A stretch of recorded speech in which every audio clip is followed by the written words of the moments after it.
আসসালামু আলাইকুম গাইস, আজকে আমরা দেখবো যে আমার প্রশ্ন উত্তর দেবে তাকে আমি নগদ দেবো 50 টাকা। আসেন ভাই, একটা প্রশ্ন আমি বলবো আর কি, আপনাকে উত্তর দিতে পারলে আমার তরফ থেকে একটা ছোট উপহার আর কি। কি বলেন? সেটা হচ্ছে দাঁত আছে কিন্তু কামড় দিতে পারেন, এটা এমন কোন জিনিস? মাছ। না ভাই, হয় না, মাছ তো কামড় দিতে পারে। আবার আবার একটা সুযোগ দিলাম, আবার বলেন। পারবো না। তো ভাই উনি পারলো না। ভাই এমন কোন জিনিস দাঁত আছে কিন্তু কামড় দিতে পারে না, সেটা কি? মাছ ভাই। ভাই হয় না, দুঃখিত। কিভাবে ভাই?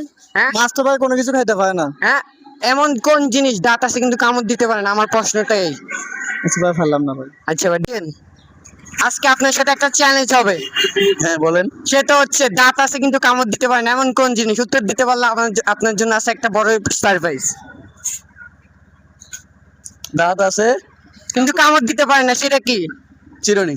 ভাই আপনি কোন জেলার? লক্ষ্মীপুর। ভাই আপনি পারলেন কিভাবে? লক্ষ্মীপুর জেলা থেকে ভিডিওতে ভাইরাল হবে। অবশ্যই লক্ষ্মীপুর জেলার মানুষ অনেক ভালো, শেয়ার করে দিবে ভিডিওটা। তো গাইস, আপনার জলদি করে চ্যানেলটা সাবস্ক্রাইব করে এবং সাপোর্ট করবেন। ভাই আপনার সবাই ভিডিওটা শেয়ার করে ভালোভাবে লাইক কমেন্ট সাবস্ক্রাইব করে দিবেন। ধন্যবাদ। ভাই আপনার পুরস্কারটা হচ্ছে এই। ধন্যবাদ। গেমটা খেলে কেমন লাগছে ভাই? ভালো লাগছে।